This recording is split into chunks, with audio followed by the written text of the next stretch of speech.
नमस्कार स्टूडेंट्स, कैसे हैं आप सब लोग। आप सबका एक बार फिर से स्वागत है Byju's exam prep IAS Hindi के इस यूट्यूब चैनल पर। आज है 12 अक्टूबर 2022। आज हम लोग देखेंगे कि हमारे द हिंदू के विश्लेषण में कौन कौन से इंपॉर्टेंट आर्टिकल्स हैं। सत्र को शुरू करने से पहले जैसा कि मैंने आपको कल भी सूचना दी थी कि आज यानी कि 12 अक्टूबर रात्रि 8 बजे से आपकी साप्ताहिक अंतर्राष्ट्रीय संबंध से संबंधित ये क्लास इसी YouTube चैनल पे लाइव होगी, तो इस क्लास को देखना बिल्कुल मत भूलिएगा। कल मैंने आपसे 2 प्रश्न पूछे थे, तो आप लोगों के कमेंट बहुत कम आए। एक कमेंट उसमें था, एक स्टूडेंट बोल रहा था कि उसको प्रश्न का उत्तर मिला नहीं। देखिए, मैंने आपसे पहला प्रश्न पूछा था R21 मैट्रिक्स के बारे में, ठीक है। 2 की जगह वो Z लिख गया था, बट ये मैट्रिक्स M अगर टाइप करते ना आप गूगल पे तो आपको उसका आंसर मिलता। खैर, मैं आपको बता देता हूं, R21 मैट्रिक्स M जो है ये मलेरिया की एक वैक्सीन बनाई गई थी। हाल ही में चर्चा का विषय रहा था। इसके पहले जो मलेरिया की वैक्सीन थी उसका जो सक्सेस रेट था वो 55% था, बट ये जो R21 मैट्रिक्स M वैक्सीन बनाई गई थी इसका सक्सेस रेट 77% बोला जा रहा था। आपको पता होना चाहिए कि यूनिवर्सिटी ऑफ ऑक्सफोर्ड और अगर इसके साथ बात करें तो सीरम इंस्टीट्यूट ऑफ इंडिया, इन दोनों ने मिलकर ही इस वैक्सीन का निर्माण किया है। बेसिकली ये पहले वाली जो वैक्सीन थी जिसको RTS भी बोलते थे, तो उसका ही एक मॉडिफाइड वर्जन था। इंपॉर्टेंट वैक्सीन है, याद रखिएगा। इस नाम से ऐसे ही नाम यूपीएससी में प्रारंभिक परीक्षा में पूछे जाते हैं, ठीक है। तो इस चीज को ध्यान रखिएगा। दूसरा मैंने आपसे प्रश्न पूछा था लीड आईटी के बारे में। मोस्ट इंपॉर्टेंट प्रश्न था ये। लीड आईटी आपको पता होना चाहिए, ये ऐसे देशों का समूह बनाया गया है जिन्होंने पेरिस क्लाइमेट के लिए अपनी प्रतिबद्धताएं दिखाई हैं, जैसे जिनका टारगेट है क्या 2050 तक ना 0 कार्बन एमिशन करने का, यानी शून्य कार्बन उत्सर्जन। तो मतलब इस फिलॉसफी को लीड आईटी जो ग्रुप है वो फॉलो करता है। बेसिकली अगर इसकी स्टार्टिंग की बात करें तो 2019 में आपको पता होगा इंडिया और स्वीडन इन दोनों ने मिलकर इस ग्रुप को स्टार्ट किया था, और इसका समर्थन कौन करता है? विश्व आर्थिक मंच यानी कि वर्ल्ड इकोनॉमिक फोरम, ठीक है। तो मैं आशा करता हूं अब दोनों प्रश्नों के उत्तर आपको अच्छे से मिल गए होंगे। चलिए अब आज का सत्र स्टार्ट करते हैं, तो बड़े ध्यान से और इत्मीनान से सुनिएगा। एक एक आर्टिकल आपको बहुत सरल शब्दों में समझा दूंगा। चलिए, पहला आर्टिकल आपको मुख्य पृष्ठ पर ही मिल जाएगा। इसको आप सेकंड पेपर से जोड़ सकते हैं, जहां पर हम लोग गवर्नेंस, पारदर्शिता और जवाबदेही की बात करते हैं। देखिए, एक यहां पर रिपोर्ट सामने आई है, उसमें साफ साफ लिखा हुआ है, जैसा कि आप इस हेडलाइन में देख पा रहे हैं, 3 लाख से ज्यादा केसेस जो आरटीआई के हैं वो पाइल अप हो गए हैं, मतलब कि वो पेंडिंग पड़े हुए हैं। जरा इस ग्राफ को ध्यान से देखिए आप, जो आपके सामने दिख रहा है। 2019 का जो डेटा है वो बताता था 2,18,000 केस आरटीआई के। इसका कोई जवाब नहीं दिया गया है, ऐसे केसेस की बात हो रही है। लगभग 1 वर्ष के बाद तो देखा जाए 2021 में यही केस बढ़ गए, यानी कि ये केस निरंतर बढ़ते भी जा रहे हैं। तो 2,86,000 हो गए। 2022 में यही आंकड़ा 3 लाख के ऊपर पहुंच चुका है, 3.25 लाख के आसपास। अभी भी आरटीआई के केस ऐसे हैं जो पेंडिंग पड़े हुए हैं, जो भी हमारे सूचना आयोग हैं उनके पास, ठीक है। तो इस चीज को एक आंकड़े के तौर पे ध्यान रखिएगा। 3.25 लाख फिगर आपको याद रहेगा, तो मुख्य उत्तर परीक्षा में आप इसको कोड कर सकते हैं। अच्छा, अब मेन प्रश्न आता है कि भाई ये सारी जो चीजें चल रही हैं, अभी हम लोग आरटीआई के बारे में भी चर्चा करेंगे, ये जो आंकड़ा है ये निकाला किसने, ये रिपोर्ट निकाली किसने? तो ध्यान से देखिए, यहां पर एक ऑर्गेनाइजेशन का नाम है जिसका नाम है सतर्क नागरिक संगठन।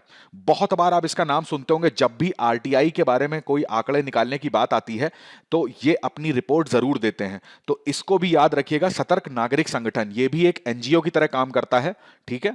तो उसने ये आंकड़ा यहां पर निकाला है।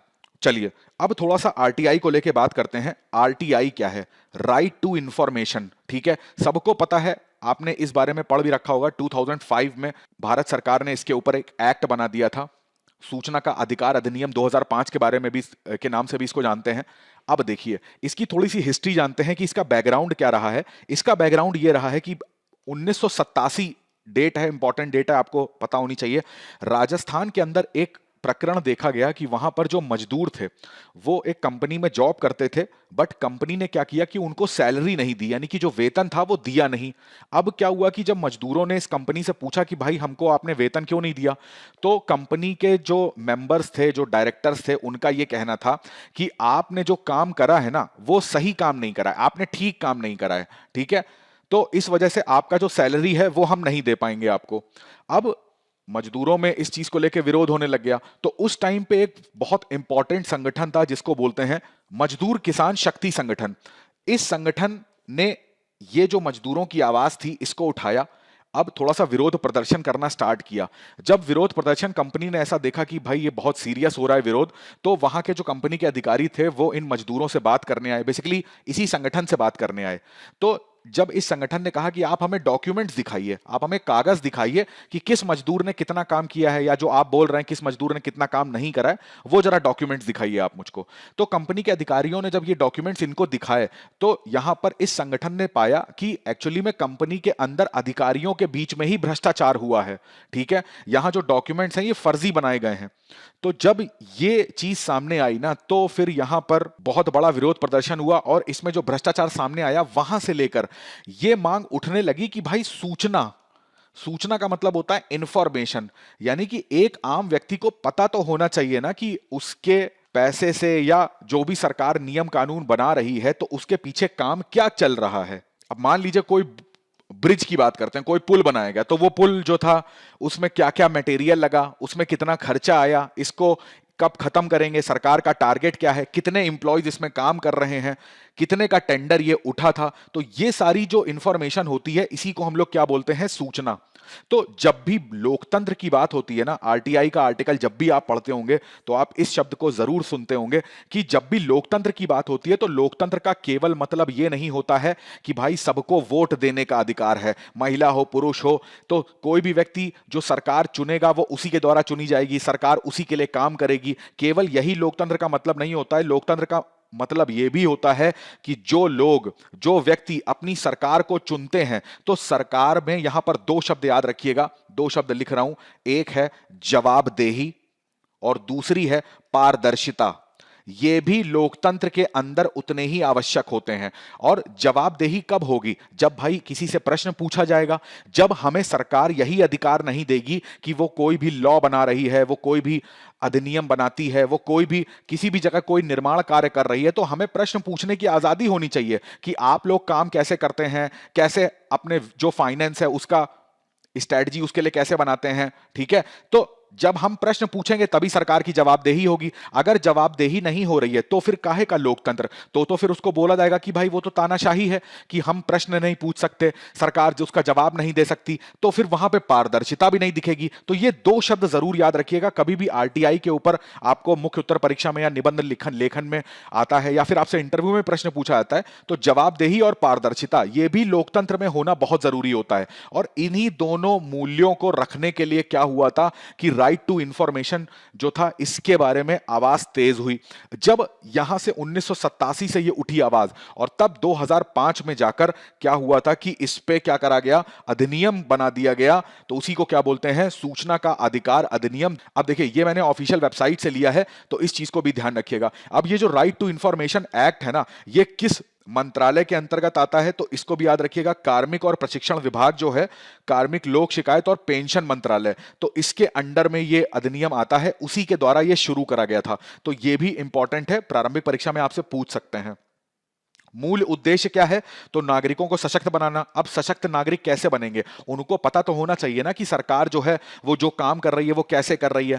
कोई भी मान लीजिए कोई भी विभाग है, ठीक है, तो कोई भी व्यक्ति जो है, नागरिक जो है, वो इस विभाग से प्रश्न पूछ सकता है, आप क्या कितने लोग काम करते हैं, उन सबका वेतन कितना होता है, या फिर आपने जो मेरा ये काम करा है उसके पीछे उसमें इतना विलंब कैसे हुआ। तो जब ये सब प्रश्न पूछने की आजादी होगी तभी क्या होगा, नागरिक सशक्त बनेगा। सरकार की जो कार्यशैली है वो किस हिसाब से काम करती है, कोई रोड बना रही है, कोई रेलवे का पुल बना रही है, या फिर कोई भी ट्रेड हम कर रहे हैं, हालांकि कुछ प्रतिबंधन उसमें लगे हैं, अभी मैं उसके बारे में आगे आपको बताऊंगा, बट ये चीज याद रखिएगा कि पारदर्शिता आती है, जवाबदेही बढ़ाई जाती है। अब जवाबदेही बढ़ेगी, पारदर्शिता बढ़ेगी, तो जाहिर सी बात है क्या कम होगा, भ्रष्टाचार कम होगा, और यही हमारे लोकतंत्र को सही मायने में लोकतंत्र बनाएगा। तो इस चीज को ध्यान रखिएगा, ये बड़े अच्छे इंपॉर्टेंट शब्द हैं, इसको आप मुख्य उत्तर परीक्षा में ऐसे कोट कर सकते हो। जब भी आरटीआई की बात होगी तो कुछ सेक्शन याद रखिएगा। आरटीआई में बहुत बार कई सारे आर्टिकल्स में इन सेक्शन को आप पढ़ोगे, जैसे सेक्शन 4 है, तो सेक्शन 4 का मतलब क्या होता है, जैसे जो भी पब्लिक अथॉरिटी होती है ना, पब्लिक अथॉरिटी का यहां पर क्या मतलब होता है, जो स्थानीय प्राधिकारी होते हैं, ठीक है, जो भी ऑफिसेज आप देखते हो, जैसे आप जल विभाग बात कर लो, विद्युत विभाग की बात कर लो, या फिर जो पीडब्ल्यूडी विभाग है इसकी बात कर लो, तो जो भी ये अथॉरिटी होती हैं, इन अथॉरिटी को क्या करना चाहिए, स्वयं क्या करें, ये अपनी जानकारी जनता के सामने रखनी चाहिए। ठीक है, जितनी मैक्सिमम जानकारी हो सके, क्योंकि देखो भले ही हमारे पास आरटीआई का जो एक्ट 2005 है, ठीक है, ये हमें अधिकार दे देता है, परंतु सरकार की कोशिश ये होनी चाहिए कि मिनिमम जितनी कम से कम आरटीआई जो है वो दाखिल हो, तो फिर इससे पता चलता है कि सरकार कितनी पारदर्शिता के साथ काम करती है। तो अगर हर स्थानीय प्राधिकारी जो है वो अपनी सूचना जनता के सामने खुद ही रख देगा, तो ये तो बहुत अच्छी बात हो जाएगी। तो ये कहता है सेक्शन 4। इसी तरीके से सेक्शन 8 जो है, ठीक है, 8 में भी बेसिकली बात करते हैं, 8 का 1 और 8 का 2, ये हमारे लिए बहुत ज्यादा इंपॉर्टेंट हो जाता है। 8 का जो क्लॉज 1 है ना, ये कहता है कि इसमें कुछ रिस्ट्रिक्शन है। अब जनता जो है वो प्रश्न पूछ सकती है, ये तो मान लो उसको अधिकार मिल गया, परंतु ये अधिकार पूर्णतया नहीं मिला है, कुछ रिस्ट्रिक्शन लगाए गए हैं। क्या रिस्ट्रिक्शन है? जैसे मान लीजिए कुछ ऐसे इंफॉर्मेशन है जिससे भारत की संप्रभुता पर या भारत की अखंडता पर, सुरक्षा पर खतरा आ सकता है, तो ऐसे प्रश्नों के उत्तर देना सरकार मना कर सकती है। कोई कोर्ट है, जैसे हाई कोर्ट है, सुप्रीम कोर्ट है, तो इस टाइप की जो भी न्यायपालिकाएं होती हैं, तो वो कुछ सूचना देने से मना कर सकती हैं। ठीक है, विदेशी संबंधों से संबंधित कुछ सूचनाएं देने से मना कर सकते हैं, कुछ व्यापार संबंधित नियम होते हैं उनसे संबंधित सूचनाएं देने से मना करी जा सकती हैं। तो ये जो सारी सूचनाएं हैं जिन पे रिस्ट्रिक्शन है, वो लिखा हुआ है सेक्शन 8 के 1 में। 8 के 2 में क्या लिखा हुआ है? इसमें लिखा हुआ है कि ऐसी इंफॉर्मेशन जो भले ही रिस्ट्रिक्टेड हो, मगर एक बहुत बड़ी पब्लिक के लिए लार्जर इंटरेस्ट होता है। लार्जर इंटरेस्ट का मतलब है जिसमें बहुत बड़े एक ग्रुप का एक लाभ छुपा हुआ है, ऐसी इंफॉर्मेशन को सरकार को देना ही पड़ेगा।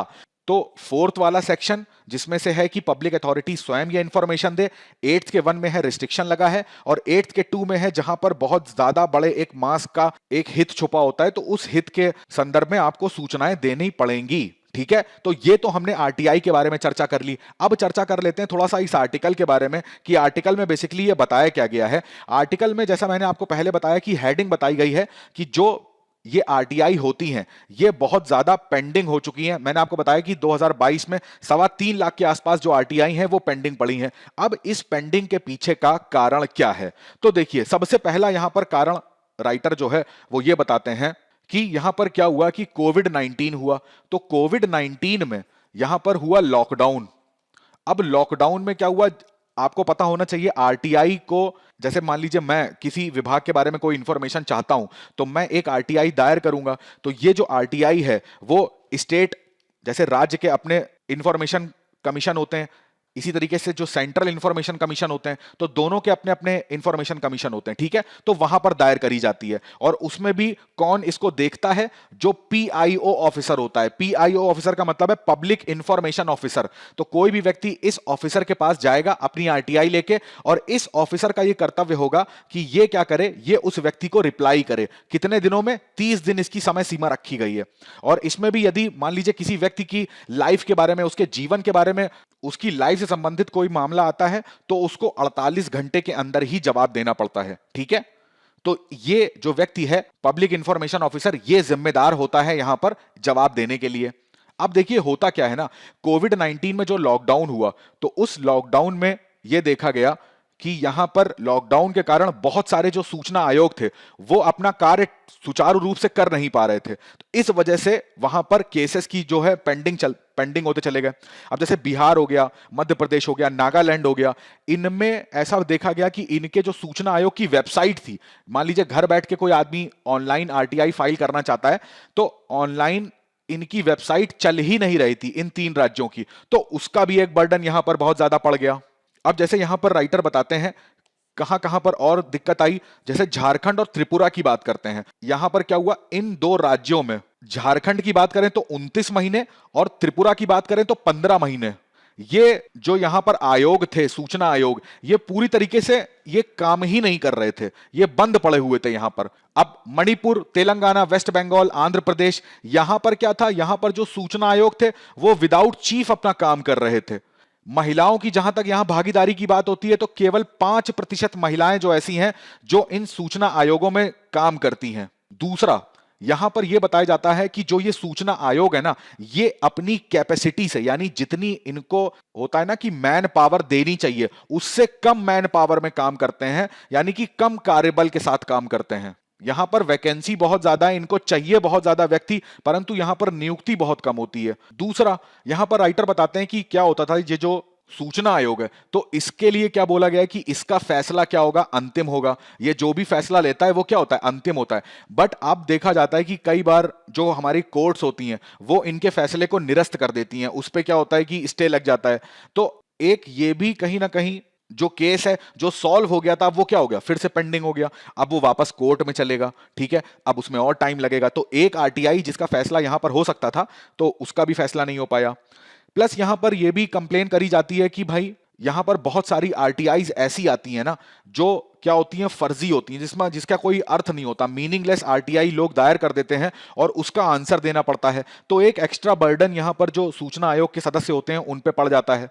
बट यहां पर राइटर कहते हैं कि ऐसी आरटीआईज जो होती हैं वो बहुत कम होती हैं, जो फर्जी आरटीआईज होती हैं। तो ये जो रीजन यहां पे दिया जाता है कि पेंडिंग आरटीआई में फर्जी आरटीआई आ रही है, तो ये इतना अच्छा रीजन है नहीं। दूसरा, यहां पर देखा गया है कि भाई सूचना आयोग जो है, इसको पेनाल्टी लगाने की शक्ति है, इसको फाइन लगाने की शक्ति होती है कि भाई जिस अधिकारी के प्रति आरटीआई दायर करी गई है, अगर उस अधिकारी ने अपना काम सही से नहीं करा है तो उसके ऊपर फाइन लगा दें।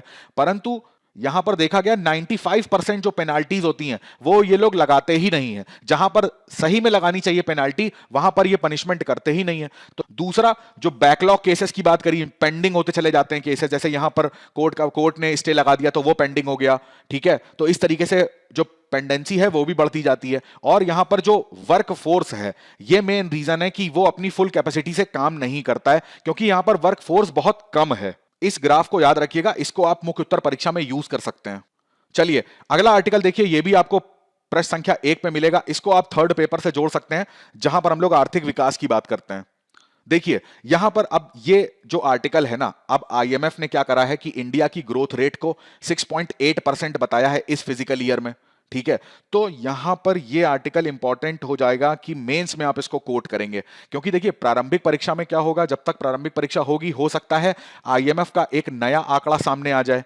तो जब वो नया आंकड़ा सामने आ जाएगा तो वो हमारे लिए ज्यादा इंपॉर्टेंट हो जाएगा। बट अभी के लिए जान के चलिए, जब तक नहीं आता है, तो अभी आईएमएफ ने जो ग्रोथ रेट इंडिया की एक एक्सपेक्ट करी है, जो अनुमान लगाया है, वो 6.8% है। देखिए यहां पर 3 ये चीजें इंपॉर्टेंट होती हैं हमारी प्रारंभिक परीक्षा और मुख्य परीक्षा दोनों की दृष्टि से। जैसे आईएमएफ है तो उसने 6.8 बोला है, तो जो आरबीआई है वो भी एक अनुमान लगाता है और वो कितना है, 7%। और इसी तरीके से वर्ल्ड बैंक ने 6.5% अनुमान लगाया है। तो ये 3 जरूर आंकड़े याद रखिएगा, ये हमारे लिए इंपॉर्टेंट हो जाते हैं।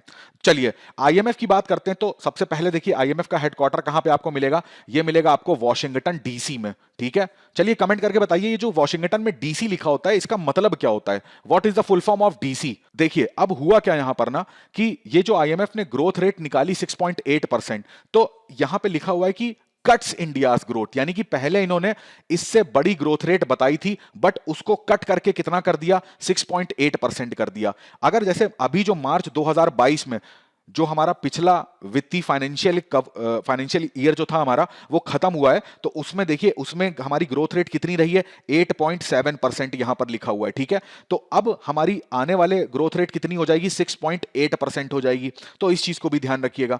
यहां पर ग्रोथ रेट कम होने का कारण क्या बताया गया है, इंडिया के अंदर जो कारण है पहले उसको देखते हैं, और वो कारण है महंगाई का। अब देखिए महंगाई का कारण यहां पर आईएमएफ ने क्यों बताया। अब इसके लिए ना आपको पिछले 3 से 4 महीने की इंडिया के अंदर की जो अर्थव्यवस्था है उसको देखना पड़ेगा। तो सबसे पहला यहां महंगाई बढ़ने का कारण था, वो था जो पेट्रोलियम और जो प्राकृतिक गैस है उसके जो प्राइस जिस तरीके से बढ़े हैं, सबसे मेन कारण है। मैं कई बार इस टॉपिक पे चर्चा कर चुका हूं। अब ये बढ़ने का सीधा सा मतलब है क्या, रूस और यूक्रेन का वॉर।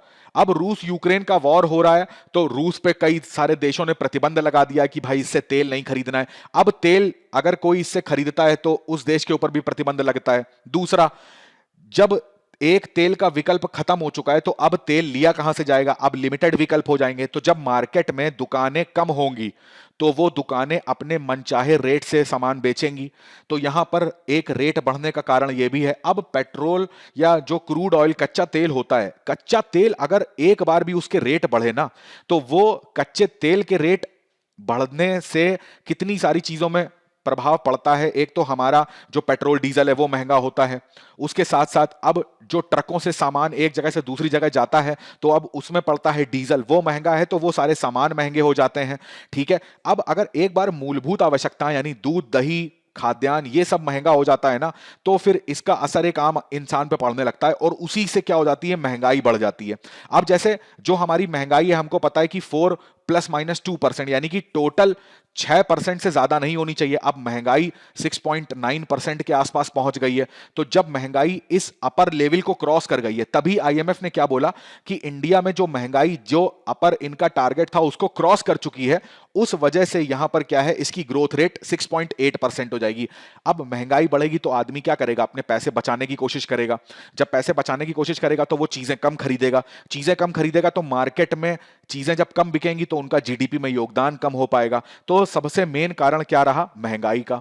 दूसरा देखिए, यहां पर पेट्रोल और प्राकृतिक गैस महंगा हुआ, कोयला जो था वो महंगा हुआ, इसके अलावा जो खाद्य तेल था वो भी, उसके प्राइस भी बहुत बढ़े। अब जैसे सूरजमुखी के तेल की बात कर लें तो सूरजमुखी का तेल हम लोग कहां से, यूक्रेन से आयात करते हैं, परंतु अब यूक्रेन की स्थिति क्या है आप देख सकते हो पिछले 7-8 महीने से। तो सूरजमुखी का तेल जो है अगर हम लोग कहीं दूसरे जगह से मंगाएंगे तो फिर क्या होगा, वही चीज हो जाएगी कि मार्केट जब कम होती है, कम का मतलब है जब एक शहर में 10 दुकानें होंगी तो रेट बहुत अच्छे मिलेंगे, वही दुकानें घट के 5 हो जाएंगी तो वो अपने मनचाहे रेट लगा देंगी। ठीक है, तो इस चीज को भी ध्यान रखिएगा। अब यहां पर शुरुआत अगर कर लें तो पेंडेमिक जो था, तो पेंडेमिक के दौरान जितनी भी मैन्युफैक्चरिंग यूनिट्स थी वो बंद रही। अब लोगों की जो डिमांड थी वो तो उतनी ही रहेगी, बट जब चीजें बन नहीं रही हैं तो चीजें महंगी हो जाएंगी, तो ये भी कहीं ना कहीं एक रीजन रहा था। तो ये इंडिया के टर्म्स में महंगाई हो गया, और महंगाई किसकी, खाद्य तेलों की, कच्चे तेल की, प्राकृतिक गैस की। इन सब महंगाइयों ने आईएमएफ को यह दर्शाया है कि इंडिया का जो ग्रोथ है आने वाले समय में वो 6.8% रहेगा। तो इसको याद रखिएगा। ये देखिए, ये आईएमएफ की वेबसाइट से मैंने निकाला हुआ है, तो यहां पर इन्फ्लेशन रेट जो है, ठीक है, वो 6.9 दिखाया गया है इंडिया का। अगला आर्टिकल देखिए, आपको प्रश्न संख्या 6 पर मिलेगा। इसको आप फर्स्ट पेपर से जोड़ सकते हैं, जहां पर हम लोग इंडियन सोसाइटी के बारे में, जो हमारी पॉपुलेशन है या पॉपुलेशन से जुड़े हुए जो मुद्दे हैं उनके बारे में हम लोग चर्चा करते हैं। देखिए, मोस्ट इंपॉर्टेंट आर्टिकल है, इसमें आपसे निबंध पूछा जा सकता है। प्रारंभिक परीक्षा में तो इससे प्रश्न कम बनेगा, एनसीआरबी के ऊपर प्रश्न बन सकता है प्रारंभिक परीक्षा में। ठीक है, या फिर यहां पर जो आंकड़े, जो रिपोर्ट है उस पे कथन के फॉर्म में पूछा जा सकता है। मेन है कि मुख्य उत्तर में परीक्षा में आपको इसको लिखना होगा। यहां पर देखिए, सुसाइड की बात हो रही है, यानी कि आत्महत्या के जो केसेस भारत में बढ़ रहे हैं उसकी बात हो रही है। यहां पर बात हो रही है, यहां पर राइटर कह रहे हैं कि blaming technology for death by suicide is misguided. कई बार जब ये सुसाइड जो होता है ना, तो उसके बारे में कहा जाता है कि उसका मेन कारण है टेक्नोलॉजी। तो यहां पर राइटर कहते हैं कि ये गलत आप बोल रहे हो, टेक्नोलॉजी अकेला कारण नहीं है। हां, एक कारण हो सकता है, परंतु यही इस पूरे आत्महत्या का कारण है, ये गलत चीज है, ये आपको मिसगाइड करा जा रहा है। अब उसके बारे में ये पॉइंट बताए जा रहे हैं। तो सबसे पहले जब ये सुसाइड की बात चल रही है, तो यहां पर इस आर्टिकल की शुरुआत होती है नेशनल क्राइम रिकॉर्ड ब्यूरो से। इन्होंने एक रिपोर्ट जारी करी थी, आपको पता होना चाहिए, अगस्त महीने में। उसमें रिपोर्ट में इन्होंने सुसाइड के बारे में जो इंडिया में होते हैं और इसी के साथ साथ जो एक्सीडेंट होते हैं, ठीक है, इन दोनों की कंबाइंड एक रिपोर्ट दी थी। तो चूंकि हम लोग यहां पे सुसाइड के बारे में पढ़ रहे हैं, तो हम लोग अभी उस रिपोर्ट की तरफ ध्यान देंगे। तो सबसे पहले तो हम लोग इस रिपोर्ट को देखते हैं।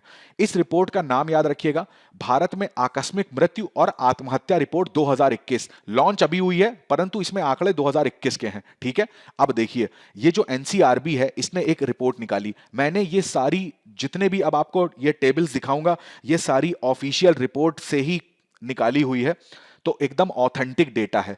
2017 से 2021 तक 4 साल का पूरा अध्ययन करा एनसीआरबी ने, और इसने ये एक आंकड़ा निकाला कि यहां पर अगर बात करते हैं 2021 की, तो 2021 में टोटल नंबर ऑफ जो सुसाइड हुए हैं वो हुए हैं 1,64,033। ठीक है, 1,64 भी आप याद रखोगे तो सही रहेगा।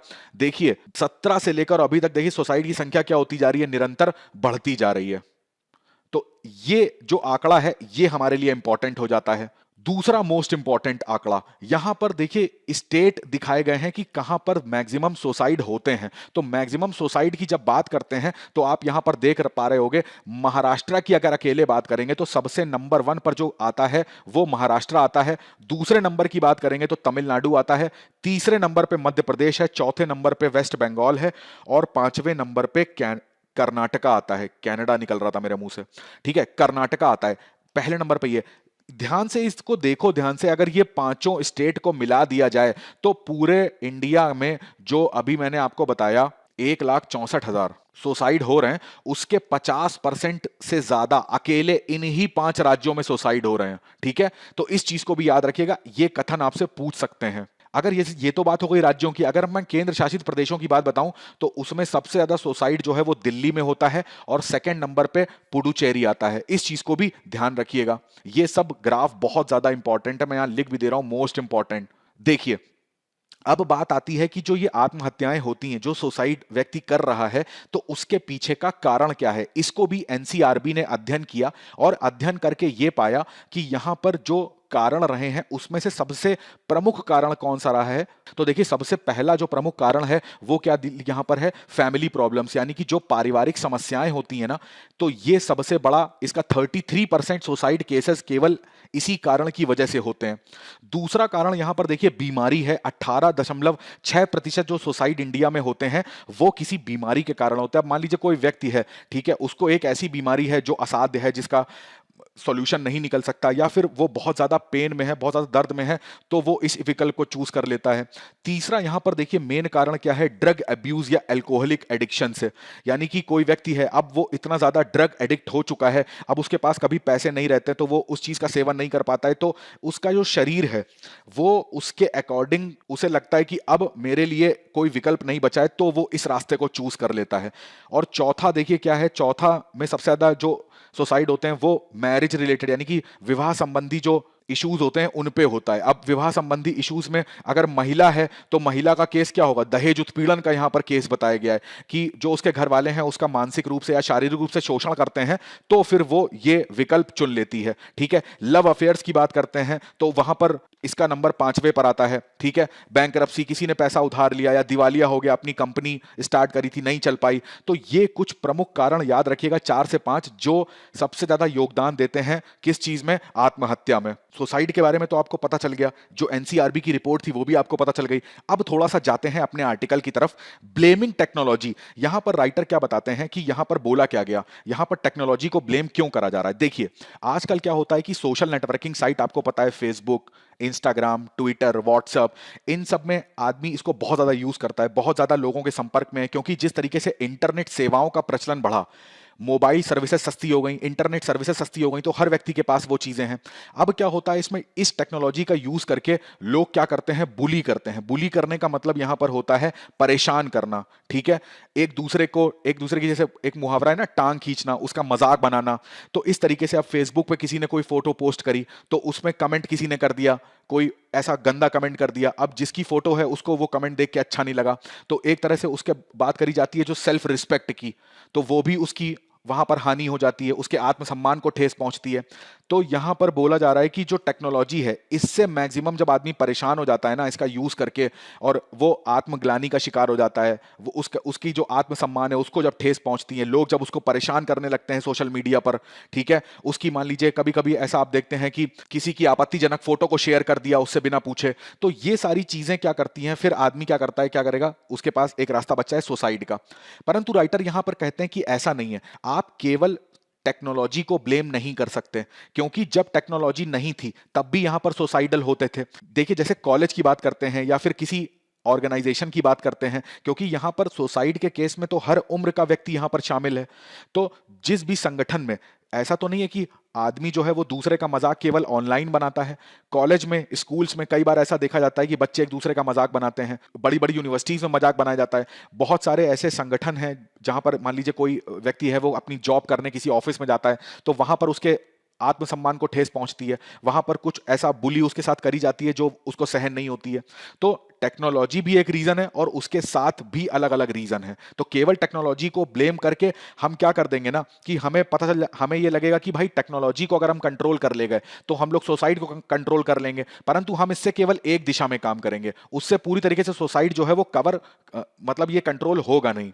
दूसरा, यहां पर केस बताया गया तमिलनाडु का। तो तमिलनाडु के केस में राइटर यहां पर ये बताते हैं कि तमिलनाडु गवर्नमेंट ने क्या किया, अपने यहां जो, जैसे आपने कई बार ऐसा टीवी में ऐड देखे होंगे कि पैसे कमाने के बहुत सारे गेम्स आते हैं कि उन गेम्स को आप खेलिए और उससे पैसे कमाइए। तो यहां पर तमिलनाडु के अंदर, अब तमिलनाडु मैंने आपको बताया था ना, सेकंड नंबर पर आता है, ठीक है, जहां पर सबसे ज्यादा सुसाइड होते हैं। तो यहां की सरकार ने जब इसके ऊपर रिसर्च करा तो उसने ये पाया कि यहां पर जो रमी गेम्स होते हैं या जो पोकर के गेम्स होते हैं जहां पर पैसा कमाया जाता है, तो इनकी क्या होती है, वहां पे लोगों को लत लग जाती है।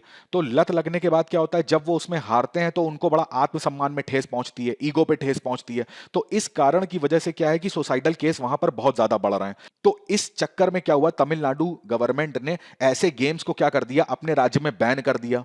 मगर जब इसका और ज्यादा अच्छे तरीके से अध्ययन करा गया तो देखा गया कि केवल यही रीजन नहीं था कि ऑनलाइन आप जो गेम्स हैं उनको बैन करके आप सुसाइड रोक दोगे।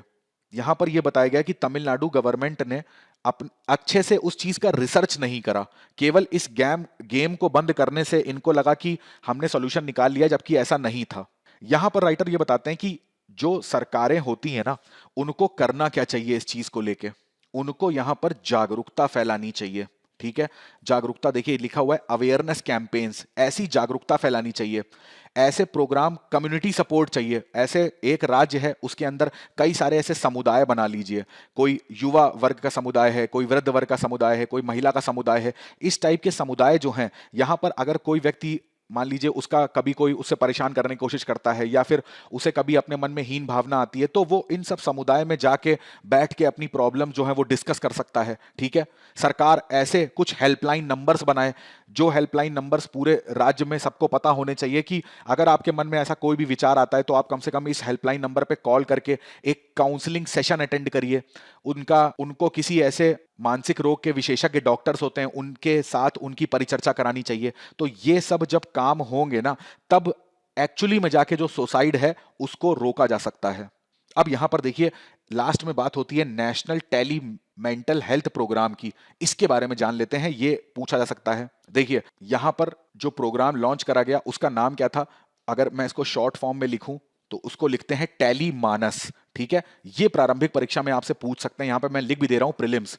अब टेली मानस का फुल फॉर्म क्या होता है, जैसे यहां लिखा हुआ है टेली मानसिक स्वास्थ्य सहायता और नेटवर्किंग। इंग्लिश में इसको बोलेंगे tele mental health assistance and networking across state, यानी कि पूरे राज्य में। अब इसका उद्घाटन कहां पे करा गया, इसका उद्घाटन करा गया बेंगलुरु में। बेंगलुरु का एक संस्थान है जिसको बोलते हैं राष्ट्रीय मानसिक स्वास्थ्य और स्नायु विज्ञान संस्थान, शॉर्ट फॉर्म में निमहांस बोलते हैं। ठीक है, तो यहां पर इस सेंटर को बोल दिया गया कि इसको बनाया जाएगा क्या, नोडल एजेंसी, किस चीज का, टेली मानस प्रोग्राम का। अब ये एक टोल फ्री नंबर है, ये 24 घंटे उपलब्ध है। किसी भी व्यक्ति को कोई भी मानसिक समस्या होती है, वो किसी भी समस्या से जूझ रहा होता है, तो वो इस नंबर पे कॉल करके अपनी समस्या बता सकता है। टोटल अभी तक 23 ऐसे मानसिक स्वास्थ्य केंद्रों का एक नेटवर्क बनाया गया है, जिसमें मैंने आपको बताया कि निमहांस जो है ये नोडल एजेंसी की तरह काम करेगा। अब यहां पर जैसे मान लीजिए कोई भी भाषा है, इसको भी ये चुना गया है कि किसी भी भाषा में आप इस नंबर पे, टोल फ्री नंबर पे व्यक्ति अपनी बात कर सकता है। अब जरा राष्ट्रीय अपराध रिकॉर्ड ब्यूरो के बारे में जान लेते हैं, यहां से भी प्रश्न पूछे जा सकते हैं। तो सबसे मोस्ट इंपॉर्टेंट, ये मैंने ऑफिशियल वेबसाइट से इसीलिए आपसे लाता हूं कि एक ही जगह पर आपको सब चीजें दिख जाएं। किस मंत्रालय के अंतर्गत आता है, गृह मंत्रालय के अंतर्गत। स्थापना कब हुई थी, 1986 में, एग्जैक्ट डेट याद रखने की जरूरत नहीं है आपको। 1986 में राष्ट्रीय अपराध रिकॉर्ड ब्यूरो जो है इसकी स्थापना करी गई थी। काम क्या क्या थे, जाहिर सी बात है इसके नाम में ही आता है रिकॉर्ड। तो जितने भी अपराध होते हैं, ठीक है, उन सबका इसके पास रिकॉर्ड होता है। इसी के साथ साथ अपराध से जुड़े हुए जो आंकड़े होते हैं उनका भी ये अपने पास क्या करते हैं, रिकॉर्ड रखते हैं। जैसे बात करी जाती है अपराधियों के पुनर्वास की, कब रिमांड पे आए, कब पेरोल पे गए, समय से पहले रिहाई, और जो उनके द्वारा कार्य किए जाते हैं, जो दंड मिलते हैं, जो सुधार होते हैं, ये सारे रिकॉर्ड। और ये सारे रिकॉर्ड ये लोग शेयर इतने लोगों के साथ करते हैं, जो स्टेट हैं उनकी पुलिस के साथ, जो जैसे सीबीआई की बात कर रहे हैं तो ऐसी इन्वेस्टिगेशन एजेंसीज के साथ, कोर्ट के साथ, वकीलों के साथ, तो और सबसे बड़ी बात है अंतरराष्ट्रीय जो अपराधी होते हैं तो उनके साथ भी, किसी भी देश के साथ अगर रिकॉर्ड साझा करने होते हैं तो हमारा गृह मंत्रालय के तत्वाधान में यह कार्यक्रम होता है। तो एनसीआरबी को जरूर याद रखिएगा। अगला आर्टिकल देखिए, आपको प्रश्न संख्या 13 पर मिलेगा। इसका संबंध आप सेकंड पेपर से इसको जोड़ सकते हैं, अंतरराष्ट्रीय संबंधों की जहां पर हम लोग चर्चा करते हैं। देखिए, मोस्ट इंपॉर्टेंट आर्टिकल है, इजराइल और लेबनान, इन दोनों के बीच में एक ऐतिहासिक एग्रीमेंट हो गया है मैरीटाइम बॉर्डर को लेके। मोस्ट इंपॉर्टेंट है, यहां पर लिख भी दे रहा हूं, प्री और मेंस दोनों के लिए, ठीक है। प्रारंभिक परीक्षा में इंपॉर्टेंट क्या हो जाएगा, पहली चीज तो मैपिंग इंपॉर्टेंट हो जाएगी, दूसरा यहां पर एग्रीमेंट कथन के फॉर्म में पूछा जा सकता है आपसे। देखिए यहां पर हुआ क्या, इसको मैप से समझेंगे तो ज्यादा अच्छे से समझ में आएगा। इस मैप को ध्यान से देखिए, ये आपको इजराइल का मैप दिख रहा है, ठीक है। ये वाला जो पोर्शन आप देख रहे हो तो ये इजराइल का पोर्शन है, ये वाला एरिया लेबनान का है। लेबनान की कैपिटल पता होनी चाहिए सबको, नहीं पता है तो पता करिएगा। ये जो आप एरिया देख रहे हो ये हमारा मेडिटेरेनियन सी है। ये एक देश है साइप्रस, इसकी भी कैपिटल कमेंट करके बताइएगा क्या है, मैं बता देता हूं, निकोशिया इसकी कैपिटल है। लेबनान की कैपिटल को क्या बोलते हैं, बेरूत बोलते हैं, ठीक है। अभी आपने देखा होगा एक बहुत बड़ा इसके शिप में, बेरूत में एक विस्फोट हुआ था। तो यहां पर ये जो आप एरिया देख रहे हो ना, ये जो रेड कलर का एरिया है, ये एरिया कैसा है, इसी को बोलते हैं, ये एरिया कैसा है, विवादित है। कैसे विवादित है, ध्यान से देखना। जो ये ऊपर की लाइन आप देख रहे हो ना, इसको मैं नाम देता हूं नंबर 1। ये जो नीचे की लाइन आप देख रहे हो इसको नाम देता हूं नंबर 2।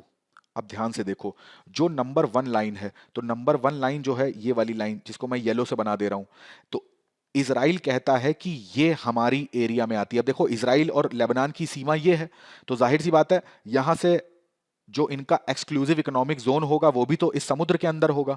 तो कहां तक लेबनान आएगा, कहां तक लेबनान जाएगा, कहां तक इजराइल जाएगा, तो इसकी भी तो सीमा बनानी पड़ेगी। तो ये जो समुद्री सीमा की बात करते हैं, तो जो ये पहली वाली लाइन है, तो ये इजराइल कहता है हमारी सीमा यहां तक है, जबकि लेबनान कहता है नहीं हमारी सीमा, ये सेकंड वाली लाइन है, सेकंड वाली, तो ये लेबनान कहता है कि मेरी सीमा यहां तक है। तो अगर लेबनान अपनी ये सीमा मानेगा तो इजराइल का इतना एरिया लेबनान के पास आ जाएगा, अगर इजराइल अपनी ये सीमा मानेगा तो इतना लेबनान का एरिया इसके पास आ जाएगा। तो इसी एरिया को लेके क्या होता है, डिस्प्यूट होता है। इसको मैं मिटा के वापस से दिखाता हूं। तो ये जो एरिया आप देख रहे हैं इसी को यहां पर डिस्प्यूट होता है, इसी में विवाद चल रहा था और इसी विवाद का हल निकल आया है। अब देखो क्या हुआ, ये वाला मैंने आपको बताया 1 है, ये वाला यहां पर बताया मैंने 2 है। अब यहां पर ये जो आप पॉइंट देख रहे हो ना, छोटे छोटे से ये चीजें देख रहे हो, ये क्या है, ये है गैस फील्ड। गैस फील्ड का मतलब है यहां पर पाई जाती है प्राकृतिक गैस। इसी के साथ साथ यहां पर 2 लोकेशन और इंपॉर्टेंट है, मैं यहां पर बना रहा हूं आपके लिए, डिफरेंट कलर का यूज करता हूं। एक यहां पर लोकेशन है, इस लोकेशन का नाम है काना। दूसरी लोकेशन यहां पर आपको मिलेगी, इस लोकेशन का नाम है कारिश। दोनों लोकेशन याद रखिएगा। अब देखिए ये जो दो लोकेशन है ना, बेसिकली ये भी क्या है, ये भी गैस फील्ड है, यहां पर भी गैस निकलती है।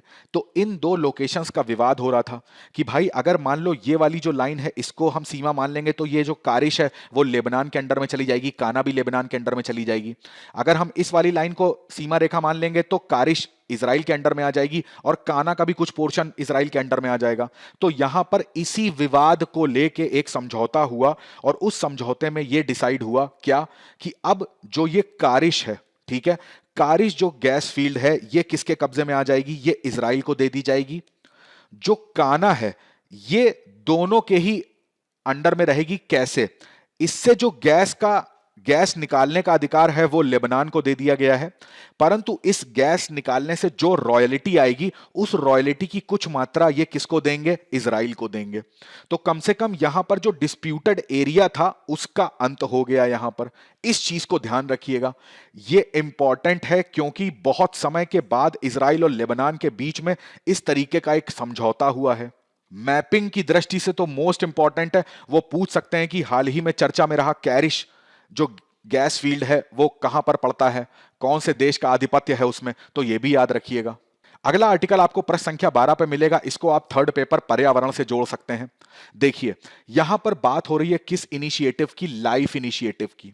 अब आर्टिकल में बाद में आते हैं, आर्टिकल में एक्चुअली में इतना इंपॉर्टेंट कुछ है नहीं, इसमें केवल यह बताया गया है कि आने वाले अक्टूबर 18 और 20 को जो यूएन के सेक्रेटरी जनरल है एंटोनियो गुटेरस, ये इंडिया आने वाले हैं और यहां पर आके जो स्टैचू ऑफ यूनिटी है गुजरात के अंदर, तो वहां पर एक लाइफ इनिशिएटिव जो है ये उसको लॉन्च करेंगे। अब हमारे लिए इंपॉर्टेंट हो जाता है, बहुत ज्यादा इंपॉर्टेंट, केवल इंपॉर्टेंट नहीं मोस्ट इंपॉर्टेंट, क्योंकि ये जुड़ा किससे है, पर्यावरण से। और आपको पता है यूपीएससी पर्यावरण के प्रश्नों को लेकर बहुत ज्यादा सजग रहता है। तो यहां पर लाइफ इनिशिएटिव की बात हो रही है। देखिए इसकी शुरुआत होती है कॉप 26 से। आपको पता है ये ग्लासगो में आयोजित करा गया था। तो यहां पर हमारे प्रधानमंत्री के द्वारा एक स्टेटमेंट दिया गया था, एक इनिशिएटिव स्टार्ट करने की बात करी गई थी, वो था लाइफस्टाइल फॉर एनवायरनमेंट, जिसको बोलते हैं लाइफ। इनका कहने का मतलब था हम अपनी लाइफ, सुबेरे उठते हैं, अपना जो स्टूडेंट हैं वो अपना पढ़ाई करते हैं, जो जॉब करते हैं वो अपना ऑफिस जाते हैं, उसके बाद वापस घर आते हैं, ठीक है, हमारी एक दिनचर्या होती है। तो उस दिनचर्या को ना, ध्यान से सुनिएगा, बहुत सरल शब्दों में आपको बताऊंगा, अपनी दिनचर्या को, अपनी रोजमर्रा की जो दिनचर्या है प्रत्येक व्यक्ति को, यहां पर यह भी शब्द ध्यान रखिएगा, अभी बताऊंगा सबकी इंपॉर्टेंस क्या है। प्रत्येक व्यक्ति को जो अपनी रोजमर्रा की दिनचर्या है उसको किसके हिसाब से करना चाहिए, पर्यावरण के हिसाब से करना चाहिए। कैसे? हम ऐसी चीजों का उपयोग करें जो कैसी होनी चाहिए, पर्यावरण फ्रेंडली होनी चाहिए, इन्वायरमेंट फ्रेंडली होनी चाहिए। एक एक करके चीजें को समझते हैं। यहां पर जो बात करी जा रही है ये मैंने नीति आयोग की वेबसाइट से लिया है, आप जाके वहां पर देख सकते हैं, ठीक है। यहां पर देखिए थ्रो अवे कल्चर की बात हो रही है, बोल रहे हैं ट्रांजिशनिंग, यानी कि हमें क्या करना है, प्रतिस्थापन करना है। किस चीज से प्रतिस्थापन करना है, थ्रो अवे कल्चर से। कहां पर, सर्कुलर इकोनॉमी पे। ये ऐसे शब्द है ना, इन शब्दों पर ही प्रश्न पूछे जा सकते हैं।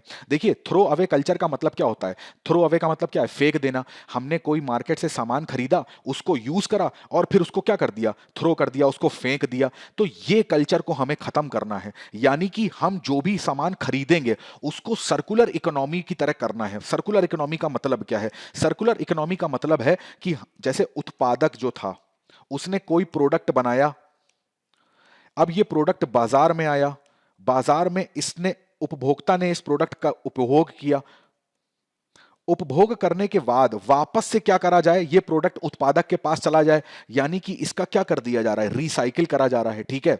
रिसाइकिल का मतलब ये हो जाता है कि भाई उसको पुनः उसका उपयोग करना, या तो वो उपभोक्ता है वो इस प्रोडक्ट का पुनः उपभोग कर सके, या फिर ऐसा हो कि ये प्रोडक्ट वापस से उत्पादक के पास चला जाए और उसको वापस से निर्माण कार्य में यूज करके फिर से प्रोडक्ट बना दिया जाए।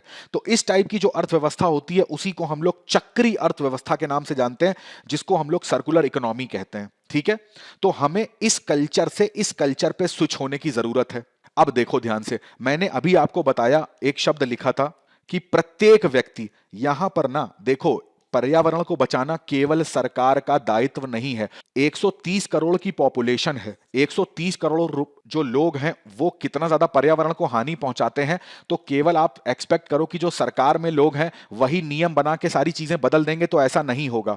इसीलिए ये जो लाइफ इनिशिएटिव है इसमें प्रत्येक व्यक्ति का आह्वान किया जा रहा है। देखिए यहां पर क्या लिखा गया है, यहां पर लिखा गया है पब्लिक मूवमेंट है, life is a public movement to mobilise individual. Individual का मतलब क्या हुआ, प्रत्येक व्यक्ति। प्रो प्लैनेट पीपल बनना है, प्रो प्लैनेट बनना है, इस बहुत इंपॉर्टेंट शब्द है, बहुत ज्यादा इंपॉर्टेंट। प्रो प्लैनेट का मतलब क्या होता है, प्रो प्लैनेट का यहां पे मतलब होता है, जैसे बोलते हैं ना कि कोई प्रो यूएसए है, प्रो यूएसए है, प्रो चाइना है, इसका मतलब है कि हम उसकी तरफ झुकाव हमारा ज्यादा है। तो यहां पर हमें क्या करना है, प्रो प्लैनेट बनना है, यानी कि प्रो प्लैनेट का मतलब है कि पर्यावरण के प्रति हमें झुकाव रखना है। और किसको रखना है, इंडिविजुअल को, प्रत्येक व्यक्ति को। वो अपनी दिनचर्या में ऐसे काम करे। अभी कोई व्यक्ति ऑफिस से घर जाता है, ठीक है, या घर से ऑफिस आता है, कोई स्टूडेंट है वो अपने घर से स्कूल जा रहा है, स्कूल से घर आ रहा है, कोचिंग जा रहा है, वहां से घर आ रहा है, तो वहां पर अब किसका यूज कर रहा है, ऑटोमोबाइल का। तो अब ऑटोमोबाइल में किसका यूज करना चाहिए, जाहिर सी बात है नेचुरल गैस का, पब्लिक ट्रांसपोर्ट का, है ना, इलेक्ट्रिक व्हीकल्स का। अब वो अगर पेट्रोल डीजल का यूज कर रहा है तो जाहिर सी बात है CO2 का उत्सर्जन कर रहा है, तो पर्यावरण को हानि पहुंचनी है। तो यहां पर इंडिविजुअल से बोला गया है कि आपको क्या करना है, प्रो प्लैनेट पीपल बनना है, हर व्यक्ति को प्रो प्लैनेट बनना है। अब यहां पर देखिए एक्शन की बात करी, जो मैंने आपको बताया ना कि जो दिनचर्या की बात थी, अब यहां पर आप समझ जाएंगे दिनचर्या में मतलब क्या था कि यहां पर बताए गए जो प्लास्टिक की ये बैग्स हैं इनको अवॉइड करो। ठीक है, यहां पर बोला जाता है कि 500 मिलियन प्लास्टिक बैग हमेशा यूज होते हैं अप्रोक्सीमेटली। ठीक है, और हर बैग की जो लाइफ होती है वो कितनी होती है, 15 मिनट। आप एक प्लास्टिक बैग से सामान लाते हैं, घर लाते हैं, अब वो प्लास्टिक बैग का क्या यूज होता है, कुछ नहीं होता है। या तो फिर इस प्लास्टिक बैग को पूरी तरीके से आप यूज करना बंद कर दीजिए, या फिर अगर प्लास्टिक बैग आप लेके भी आ रहे हो ना तो फिर उसी को वापस से कई बार यूज करो आप। ठीक है, दूसरा यहां पर देखिए क्या है, पानी को बचाने की बात करी जा रही है। पानी कैसे बचेगा, यहां पर एक आंकड़ा है कि एक पर्सन जो है वो कितना कर रहा है, 2.5 लीटर पानी रोज वेस्ट कर रहा है। अब ये देखिए, ये ब्रश, टूथब्रश से, टूथपेस्ट से जब ब्रश में आ रहा है तो उस टाइम पानी खुला हुआ है। तो ये सब हम लोग को चीजें नहीं करनी है, और ये सब किसका हिस्सा है, हमारी दिनचर्या का हिस्सा है। अब इसको सरकार नहीं रोक सकती, वो आपके घर पे आके आपको ये ब्रश करने के टाइम पे पानी खुला है कि नहीं वो चेक नहीं करेगी। यहां पर ये देखिए टर्निंग लाइट्स, एसी ऑफ करने की बात हो रही है, जब आप कमरे से बाहर निकले तो इन सबको स्विच ऑफ कर दिया जाए। यहां पर देखिए जो प्रदूषण की मैंने बात बोली थी, तो रेड लाइट है तो वहां पर क्या करें, अपना इंजन जो है वो ऑफ कर लें। यहां पर बताया जा रहा है कि 30 मिनट आइडियल में 1 लीटर जो तेल है वो क्या होता है, खर्च हो जाता है। तो इन सब दैनिक दिनचर्याओं पे जब हम लोग काम करेंगे ना, तो जो हमारा लाइफ इनिशिएटिव है, जो बात करता है सर्कुलर इकोनॉमी की या बात करता है लाइफस्टाइल फॉर एनवायरनमेंट की, तो ये हम इसको अच्छे से कर सकते हैं। चलिए, आज के हमारे प्रश्न रहेंगे। पहला प्रश्न पर्यावरण से मैं पूछ रहा हूं आपको, सिल्फियॉन, ये हाल ही में चर्चा में था, ये क्या है आपको कमेंट करके बताना है। दूसरा अर्थव्यवस्था से पूछूंगा, लाइबोर, सबने इसका नाम सुना होगा, तो इसके बारे में भी कमेंट करिएगा। नहीं पता है कोई बात नहीं, आप पूछ लीजिएगा, मैं आपको अगले लेक्चर में इसको एक्सप्लेन कर दूंगा। चलिए अब मुख्य परीक्षा अभ्यास प्रश्न पे नजर डालते हैं। सबसे पहला प्रश्न है, शासन में जवाबदेही और पारदर्शिता के उपकरण के रूप में सूचना के अधिकार की प्रासंगिकता का समालोचनात्मक आकलन करना है। देश में उच्च आत्महत्या मृत्यु दर के कारणों पर चर्चा करनी है, और भारत इस स्वास्थ्य चुनौती का कैसे जवाब दे रहा है इस पे भी चर्चा करनी है। तो दोनों प्रश्नों को लिखने की प्रैक्टिस जरूर करिएगा। आज के सत्र में बस इतना ही रखते हैं। मैं आशा करता हूं आज का सत्र आपको अच्छे से समझ में आ गया होगा। अगर आपको अच्छा लगा है तो इसको लाइक, शेयर और सब्सक्राइब करना बिल्कुल मत भूलिएगा। आपसे अगले सत्र में मुलाकात होगी, तब तक अपनी पढ़ाई करते रहिए, स्वस्थ रहिए, और मोस्ट इंपॉर्टेंट अपने माता पिता का बहुत सारा ध्यान रखिए। आप सभी का बहुत बहुत धन्यवाद।